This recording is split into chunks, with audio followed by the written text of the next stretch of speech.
et l'Égypte est orientée vers l'Afrique à tous les niveaux, politiques, économiques, au niveau social et autres, au niveau de coopération contre le terrorisme, au niveau de l'échange commercial.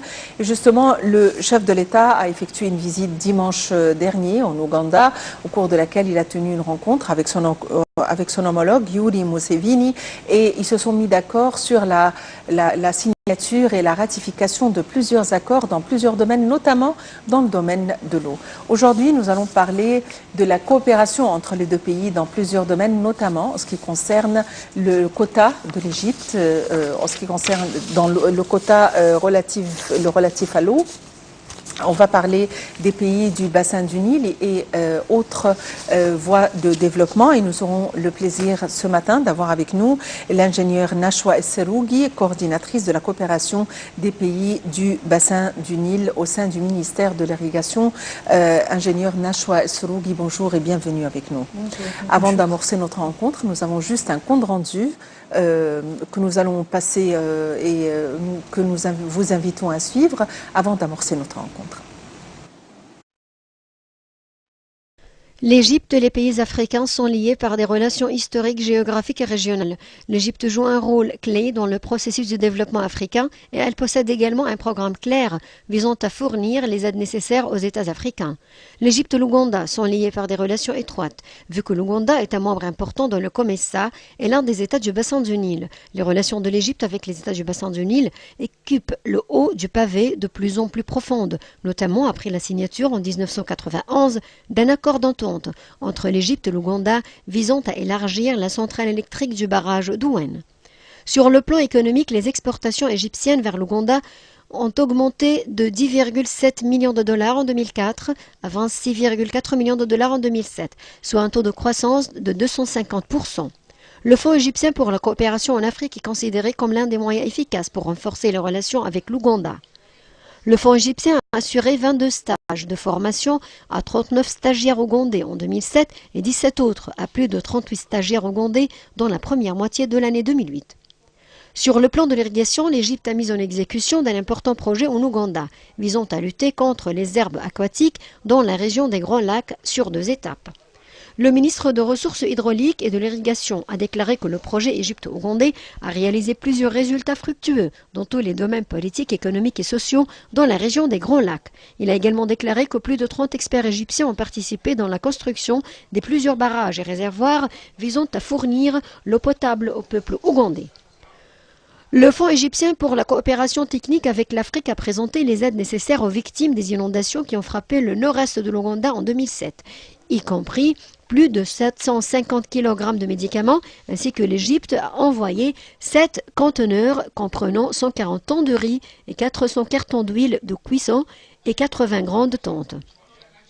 Sur le plan éducatif, l'Égypte octroie chaque année 20 bourses d'études à l'université d'Al-Azhar. En outre, a été créé en Ouganda, dans la région de Masara, l'Institut Nour, qui dépend d'Al-Azhar.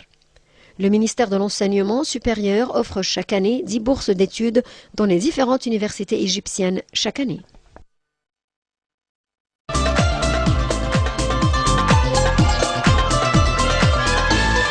Alors, chers téléspectateurs, à présent, nous allons entamer notre interview avec l'ingénieure Nashwa Esserougui, coordinatrice de la coopération du bassin de Nil au sein du ministère des Ressources hydrauliques et de l'Irrigation. Bienvenue encore une fois à notre programme.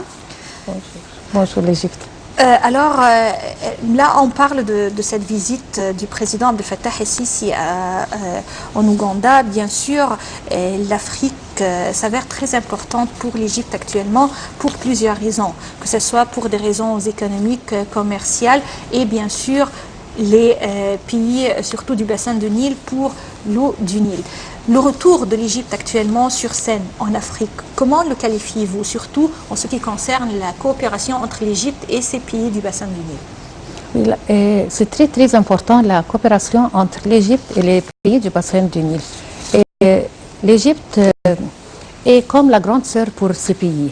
Et elle doit bien coopérer avec tous les pays.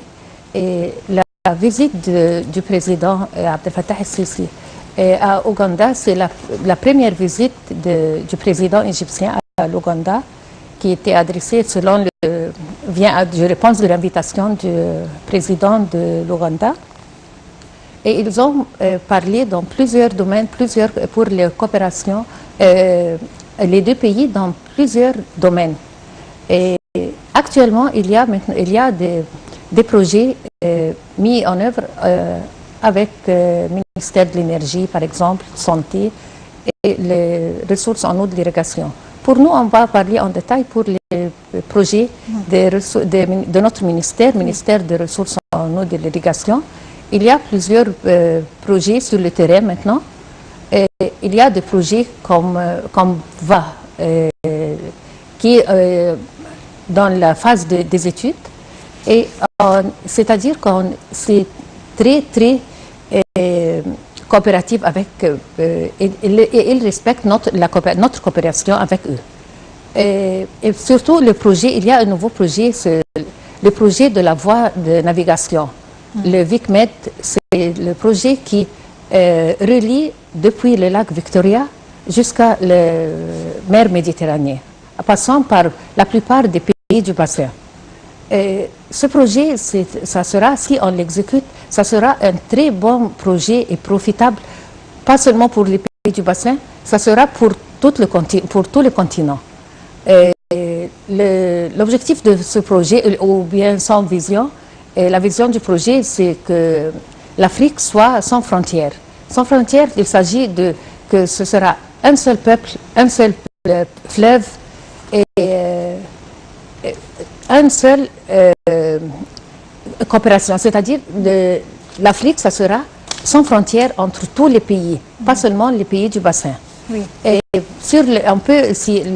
il va faciliter toutes choses, le commerce, et le tourisme, et dans beaucoup de domaines, puisque ces pays vont... c'est l'Égypte qui a commencé cette idée de ce projet, et ils vont... et l'Égypte a déjà fait l'avant-prévisibilité, les études d'avant-prévisibilité, avec subvention égyptienne 100%. Puis elle a invité ces pays pour leur expliquer le projet. Et tous les pays ont apprécié ce projet et ont bien compris l'avantage et le bénéfice de ce projet pour eux. Parce qu'il va, par exemple, pour la navigation, c'est un moyen relativement plus cher que le transport dans les autres domaines, dans le commerce, et sécurité et économie dans l'énergie. Il n'utilise pas beaucoup de carburant, c'est-à-dire une route naturelle et pour transporter n'importe de genre et de type de marchandises. Il est très important pour les pays éclavants, c'est-à-dire les pays qui n'ont pas une sortie sur une mer ou un fleuve. Il va leur donner la vie. Parce qu'il va, sa façon de servir tout le continent, c'est les pays où il passe dans ces pays, c'est normalement, il va les servir. Mais pour les autres pays, ils peuvent l'utiliser parce qu'ils vont utiliser les routes. C'est-à-dire, il va améliorer le réseau des routes dans ces pays. Et puis, il utilise le fleuve ils peuvent faciliter le commerce, le tourisme à l'Europe, à tout le monde, pour tous les pays, avec tous les pays. Et de même pour le tourisme.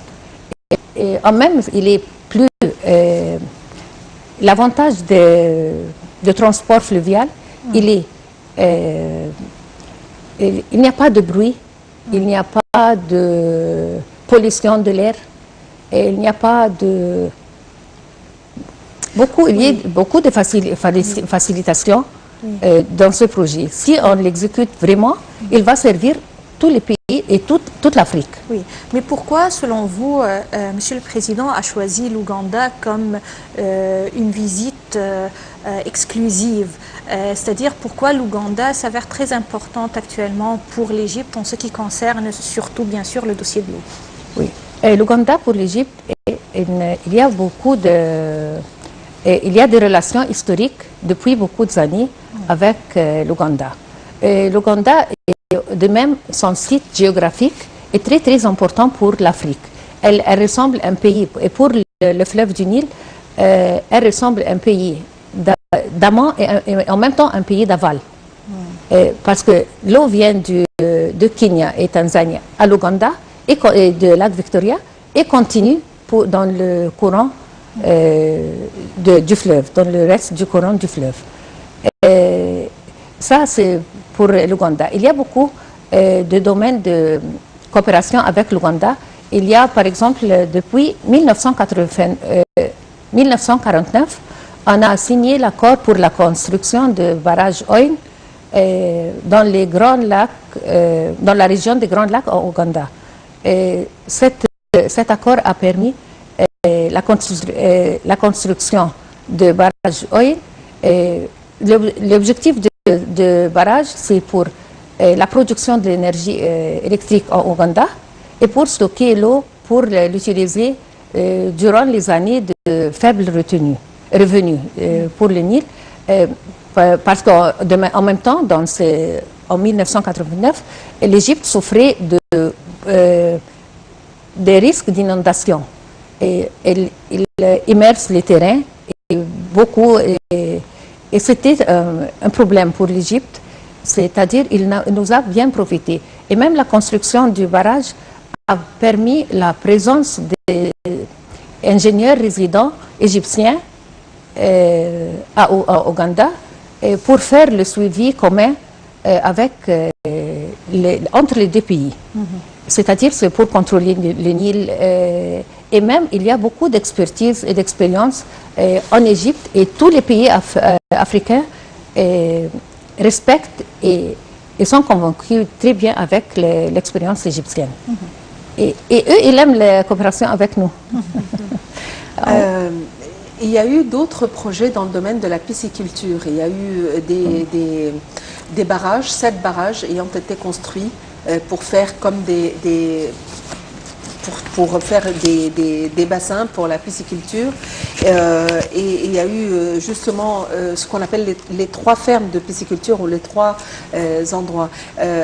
Pourquoi particulièrement la pisciculture? L'Égypte est un pays qui a 2 mers, qui a le plus grand fleuve du monde. Pourquoi avoir fait de tels projets en Ouganda en particulier? Oui, bon, moi je vais dire quelque chose en général, puis en détail. Généralement, notre coopération avec l'Ouganda est avec 2 ministères. Premièrement, c'est le ministère de l'Agriculture, l'Élevage et la Pisciculture. Et l'autre ministère, c'est le ministère de l'Eau et de l'Environnement.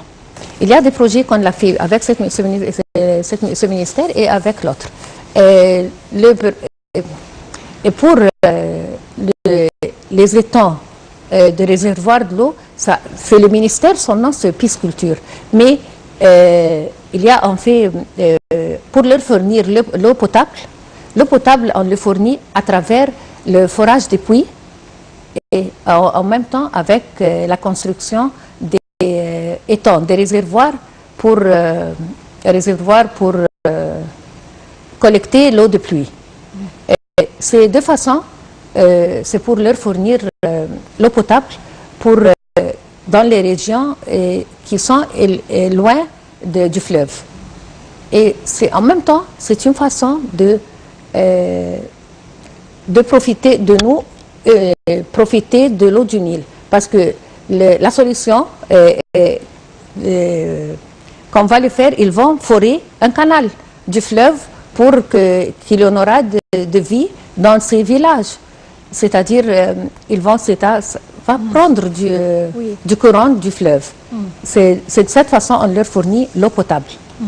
Et en même temps, il y a d'autres façons de coopération. Par exemple, le forage des puits, on a déjà fini 75 puits. On l'a déjà fait avec, on l'a déjà reçu avec une cérémonie officielle. Il y a deux parmi les 75 avec énergie solaire et les autres avec pompe manuelle. Et de même, il y a des projets pour le dragage du courant du fleuve et pour on fait par exemple le nettoyage du courant des plantes envahissantes qui bouclent totalement le fleuve. Il n'y a pas de vie dans ces pays et dans ces villages. Et l'Égypte a une bonne expérience dans ce domaine. Et on fait ce projet, il est un très réussi projet dans beaucoup de pays. Et même on le fait en Égypte, parce que c'est les plantes envahissantes, elles sont de mauvaises herbes dans le Nil et ils cultivent naturellement. Qu'on doit les enlever parce que quand ils s'agrandissent, ils sont très forts ensemble, avec leur route, ils récoltent, ils sont très forts. On peut marcher sur c'est-à-dire le fleuve paraît comme c'est un terrain. On peut pas, il n'y a pas de vie. Et si l'eau viendra, avant ces plantes, il va immerser les villages, les terrains. Il y en aura beaucoup de pertes humaines et de terrain. Quand vous venez de le mentionner, l'Égypte a une très grande expérience en ce qui concerne toutes les ressources hydrauliques et comment profiter des eaux. Alors, quelles sont les formations et également l'échange que l'Égypte offre à l'Afrique et à l'Ouganda en ce qui concerne ce domaine, de comment bien utiliser les ressources hydrauliques, comment bien utiliser l'eau du Nil, parce que bien sûr ça a des profits également pour l'Égypte, qui est un des pays ou le pays d'aval du Nil. C'est-à-dire on a parlé peut-être des donations, de réalisation de ponts ou de barrages, comme vous venez de le mentionner, mais également je crois qu'il y a une formation pour nos frères africains à travers votre ministère. Oui, il y a beaucoup de formations à la fait pour les pays africains et particulièrement pour l'Ouganda dans plusieurs domaines concernant l'eau. Par exemple, ces domaines sont dans le GIR. GIR, c'est la gestion intégrée des ressources en eau. Et de même temps pour le forage des puits, la maintenance des forages de puits, parce qu'on doit leur traiter, quand on leur présente des puits, à la fin du projet, c'est eux qui vont le soutenir. On doit le former à propos de la maintenance de ces puits. Et en même temps, dans le forage de puits, la qualité de l'eau, l'analyse de qualité de l'eau, chez eux, il n'y a pas d'eau potable. On les aide pour diminuer les maladies. Et en même temps, il y a dans le SIG, système d'information géographique. À l'Ouganda, on a fait plusieurs formations dans plusieurs domaines et c'est eux-mêmes qui choisissent les domaines qu'ils veulent selon leurs priorités. À votre avis, quelles sont les perspectives envisagées en matière de coopération avec les pays africains en général? Qu'est-ce qu'on pourrait faire ensemble? C'est vrai qu'il y a beaucoup de défis en Afrique. Il y a des défis sociaux, il y a la pauvreté, il y a le terrorisme, il y a autres. Mais que pouvons faire ensemble de manière à avoir une vraie Afrique unie, à avoir un vrai marché africain commun? Oui. Comme je vous dis au début, que l'Égypte ressemble comme la grande sœur. Et c'est-à-dire, comme notre ministère de délégation, c'est-à-dire concernant le fichier de l'eau et la coopération bilatérale avec les pays. C'est-à-dire, même s'il y a des défis ou bien des challenges ou n'importe quel sujet, non, on continue avec notre coopération bilatérale. Parce que ça va se lever et non, nous continuons. On ne relie pas avec ça. Chaque dossier doit marcher séparément. Et puis, en tout cas, les tout doit marcher parallèlement. Mais notre projet, notre coopération bilatérale, je crois qu'il est très, très réussi avec tous les pays. Et tous les pays, c'est eux qui demandent de l'Égypte l'appui technique. Parce qu'ils ont convaincu, et c'est ils ont beaucoup de confiance dans avec les experts égyptiens et l'expertise égyptienne. Oui. Selon vous, docteur ingénieur Nashwa, est-ce que l'Afrique actuelle a bien accueilli le retour de l'Égypte sur scène, c'est-à-dire que l'Afrique est un grand marché. Il y a une très grande compétition entre plusieurs forces. La Chine se trouve sur le continent. Il y a bien sûr les Occidents, l'Inde également. Alors l'Égypte qui est de retour actuellement en Afrique, est-ce que les Africains, ils préfèrent revenir à leur coopération avec l'Égypte ou ils sont destinés actuellement à une autre coopération et nous devons faire plus d'efforts afin de les attirer de nouveau? Non, eux respectent vraiment notre coopération et aiment coopérer avec nous plus les autres pays parce que nous sommes le même continent. Mais quand les autres pays viennent leur coopérer, pour le développement, n'importe quelqu'un ne va pas refuser, comme quelqu'un voudrait lui présenter un appui pour le développement. Il ne va pas du tout refuser. C'est pour lui à travers une subvention ou bien à travers n'importe quelle façon. Mais eux, ils respectent, ils sont très contents avec l'Égypte, d'être avec eux et de retourner avec sa coopération avec eux parce que nous sommes un seul peuple. Et le projet VICMED va réaliser ça, que soit l'Afrique sans frontières. On l'espère. Eh bien, ingénieur Nashwa Esserougui, vous êtes la coordinatrice de la coopération des pays du bassin du Nil au sein du ministère de l'Irrigation. C'était un plaisir de vous avoir aujourd'hui avec nous. Merci beaucoup. Merci. Et vive l'Égypte et vive la coopération avec tous les pays. Évidemment, nous aspirons à un marché africain commun, à une union africaine en commun. C'est un continent qui est très riche en matière brute, en ressources humaines. Espérons que vraiment, dans un proche délai, nous allons surmonter les problèmes d'infrastructure, les problèmes sociaux qui entravent cette coopération. Et j'espère qu'on va se connaître mieux. Parce qu'on est nous vivons sur un même continent, mais en fait, on ne se connaît pas très bien encore. C'est ça exactement ce que vous venez de dire, parce que l'Afrique, c'est un continent riche. C'est pour cela que tous les pays observent ce continent et veulent sa présence dans ces pays. Oui. Mais ils préfèrent ceux qui sont du même continent. Oui. Alors, on vous remercie infiniment et c'est ainsi, chers téléspectateurs, qu'on arrive au terme de cette édition de Bonjour l'Égypte. Passez d'excellents moments sur la LTV internationale. Au revoir.